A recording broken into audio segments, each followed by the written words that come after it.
Hi, this is Sweet June. I'm back in business. I'm back. I'm back in business. My microphone on my computer is up and running.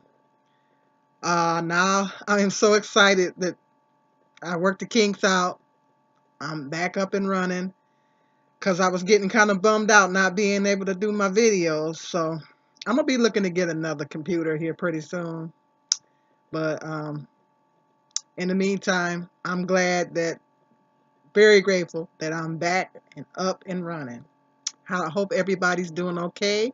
I hope your week is going good.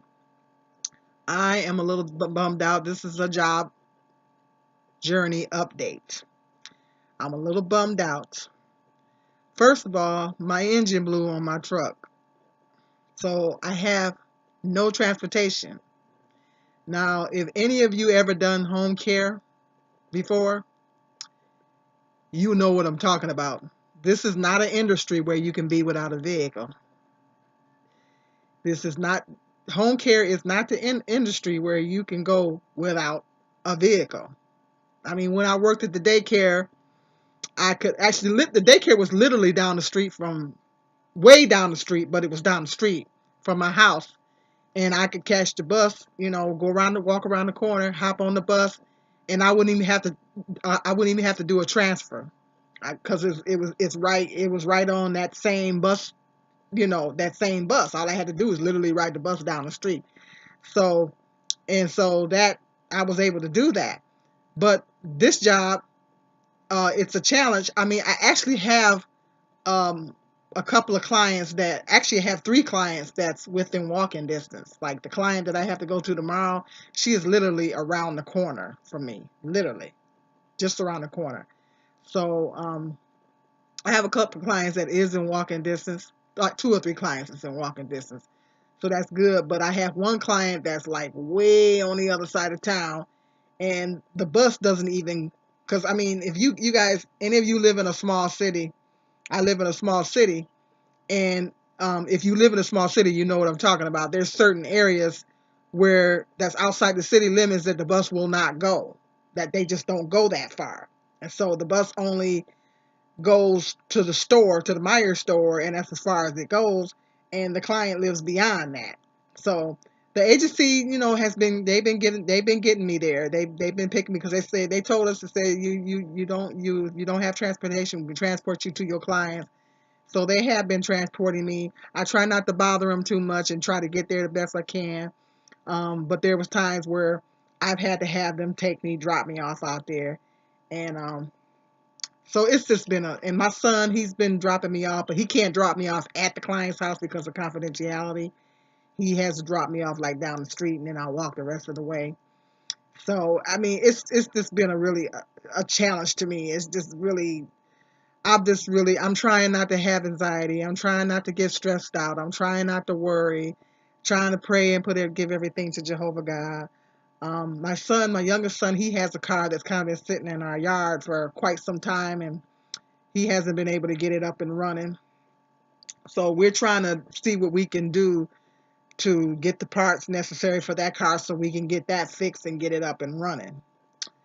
But in the meantime, and I can't, my hours are low, so I can't pick up any hours because I don't have no way to get there. Like they called me today, wanted me to go somewhere. I said, well, I don't know how I'm gonna get there. I don't have any transportation. So this is not a field to be without transportation. In this field, you've got to have some transportation. It's virtually impossible to work in this field without transportation. And my motor just blew on my truck. I mean, we were at the Secretary of State, which some places call it the DMV, the Department of Motor Vehicles, DMV or whatever. We call it here in Michigan the Secretary of State. Same thing. You go there and get your license renewed, your tags for your all that kind of stuff. My son went there to check on his ID, and now, mind you, my truck had a slight leak, oil leak, and for some reason the engine light wouldn't come on. I did get a security light on a couple of weeks ago, and I don't know if that's the equivalent of the engine light or not. But Typically, when the truck is low on oil, you guys seen the video where I was pouring the oil in the truck, right? Okay, typically, when the truck is low on oil, it the gauge lights will come on. Check gauge lights. At first, I didn't know what that meant because I had a lot of hoopty vehicles and never had that pop up. But it says check gauges means telling you to check your gauges. So typically, when that light pops up, that's my cue to check my oil. And the antifreeze has been running low. My son says because it's a truck, it's burning it out. So I've been making sure I top that off, and then I was trying to put oil in it. I guess I just wasn't being as consistent with checking the oil like I should have been. It was just a slight minor oil leak, but maybe it got a little worse. But in this case, I mean, I went to pick up my son to at work, and then we drove to the Secretary of State. And during that time, we didn't notice the gauge light didn't come on, and we didn't notice the truck running hot. My son was actually driving the truck, and I said, "Did you notice? Was the truck running hot? Did you know when I went to pick him up, it wasn't running hot? Was it running hot? Because that's another indicator that maybe the oil is low. You need to check your oil and all that kind of stuff. And the gauge lights typically come on when neither one of these things happened. The gauge light didn't come on, and the truck didn't run hot. The temperature gauge didn't get hot to give me any kind of indication that I need to check the oil. So I didn't know the oil was as low as it was, but it was apparently extremely low. And so all of a sudden we went to pull out. He went into the Secretary of State, and of course he was there for 50 years because it takes forever. I mean, every time you go out there, it's jam packed full of people, and they will not put another one here in this city. So it's the only Secretary of State we have here in the city. So, uh, and then it services not just this city, but a couple of little small cities outside of this city. I mean, little tiny bitty country town. It's like the county. It services the whole county, and in the county it is included is my city and a couple little other little cities. If you guys know what I mean. So every time you go there, it's jam packed. So it literally we went around 3 something. He didn't get out of there till almost 5 o'clock. After 5 o'clock. So I basically sat in the truck all that time waiting for him. And it was a good thing that I started to have him drop me off at my mother's, but it was a good thing I went with him, you know. So, because he technically doesn't have his license. I mean, he just has a permit right now, so he should have a licensed driver in the car with him. So, I was gonna have him drop me off my mom and then have him and run out there, but I said, nah, I better stick. I better hang out with him because he doesn't actually have his driver's license, just has a permit. I said, well, I'll roll out there with you. So it was a good thing I made that decision because he went in there, he took forever. There was a little healthy smoothie shop, um, like right next door to a couple doors down from it. So I went over there and grabbed me a healthy smoothie and uh, what they call it, uh, uh, anyway, I took it was, I think they call it an aloe shot. I took an aloe shot, and that's supposed to help your metabolism. So that was included in the purchase of the smoothie. So took an aloe, they gave me an aloe shot, and I had this healthy smoothie. So I sat in the truck and I drank that. And just kind of looked at my YouTube, checked my YouTube, and checked my Facebook and all that stuff, and just waiting on my son to come on out. And luckily, it wasn't a really hot day. But anyway, to make a long story short, we goes to pull out of the Secretary of State, and we hear a noise, a popping noise, whatever. My son said, "What's that noise?" I said, I don't know. So I'm thinking, okay, well maybe it was nothing. Next thing you know, we go to turn and get out of the parking lot, and the truck just stops. It stops, and we couldn't restart it. I said, "Oh my God, are you serious?" We couldn't get it restarted. Now by this time it starts pouring raining outside. All the time I was sitting in the truck, picked him up from work, sitting in the truck, went somewhere, did my client or whatever earlier in the day. All that time it didn't rain. Now all of a sudden now we goes to pull out this parking lot and the truck stops on us. All of a sudden now it decides it want to start pouring down raining. Talking about bad timing. It starts pouring down raining. So, my son went under the hood to check the hood. And I said, well, don't keep it open too long because you don't want to waterlog the engine. And so we kept trying to start it and everything, um, to no avail. So we was like parked. It was there's like a fence, not right next to the parking lot, and then we were like a few inches away from the fence. And so there was some businesses, like this is a little strip mall that it's in. So there were some businesses behind this strip mall. So people were steady trying to pull out and everything, and here we're sitting in the middle of the entrance of the parking lot, and people trying to get by us, and I'm saying, let's go by us and everything.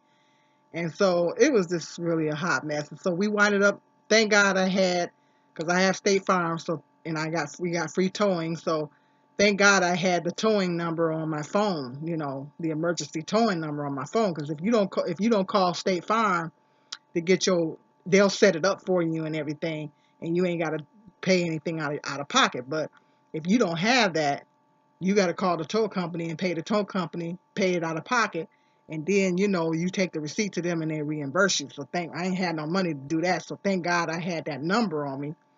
And so for road service I had the State Farm Road Service. So I called the State Farm Road Service and gave them the information and everything. So they sent the tow truck out to us, and he loaded the truck up onto the flatbed and everything. I mean, before he did that, he checked the belts and everything. There was no busted belts or nothing like that. So we got it home, and then when we got the truck home, my son, my oldest son, said, "No, the engine is blown, Mom." He said the engine is blown. I said, "Oh no." Man, I was bummed out. I was really, really bummed out because it's like this is not the first time that this has happened to me, but it's just this is just not the job. This is not the job where you want to be without a vehicle. So I was like, I don't know how I'm gonna get to my clients. I don't know how I'm gonna get to. And my youngest son, I said, Mom, don't worry about it. Don't worry about it. We're gonna figure it out and all that kind of stuff. So it's just been a stressful 2 weeks. It's just been really, really stressful. And so I just, trying to figure out how not tomorrow. I know got my client around the corner, so I just walk around the corner. But anyway, to make a long story short, there's a assisted living, a little small assisted living facility that's around the corner from me. It's right down the street. It's around the corner and down the street. I was actually going to put my application in there anyway. My son's baby mama works there, and she said that it's a pretty good company to work for. And before my truck broke down, I was actually going to go pick up an application and fill it out. And so they said they was looking for somebody for night shift. It's a small assisted living. There was a huge assisted living complex next to it. That was the one I told you guys that I couldn't. I had an interview for there, but they was like wanting me to get 15 people up to breakfast before I clock out. And I was like, no, I ain't gonna be able to do all that. So I had to turn them down. This was a couple of years ago when I was still working at the daycare that I had that interview. But this facility, assisted living, is like a little small one, and it's right next to that big one. So um, I figure it's a smaller facility. It's going to be more slower pace for me. I figure I'll be able to handle it because of the fact that it is a smaller facility. I used to work at another assisted living, and it was a big facility, and it was a lot more with a lot more residents. This one is a smaller one. So I have an interview for them tomorrow. So um, they need somebody part-time third shift. So um, I really didn't. I used to work third shift. I worked third shift before for almost 3 years.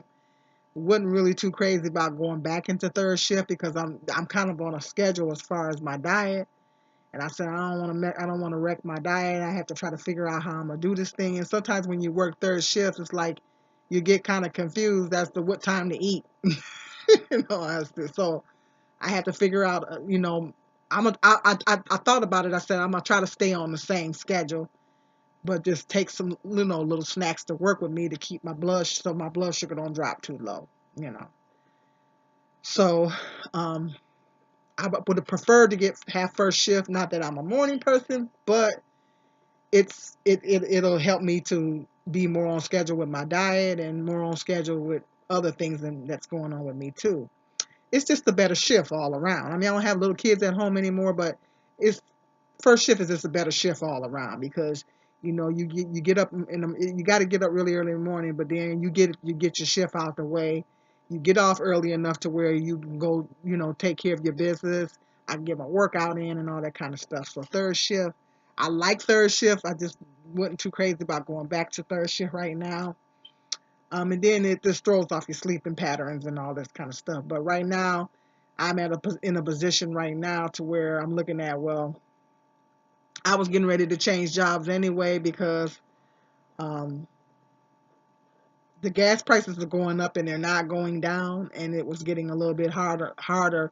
I was spending a quarter of my income putting gas in a truck. So I was actually going to do it and make this change anyway. So I got the interview tomorrow, so I'm praying that um, I get it. I think it's a pretty good chance I probably will because I'm fully qualified. I'm fully experienced. I've done assisted living work before. I've done home care, so I got plenty of experience in that area. So, and you don't have to be certified. Um, so, um, hopefully I'll get it. And it's right around. It's very conveniently located. It's right around the corner from me.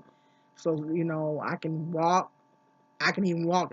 It's in walking distance. I can even walk to work or walk from work.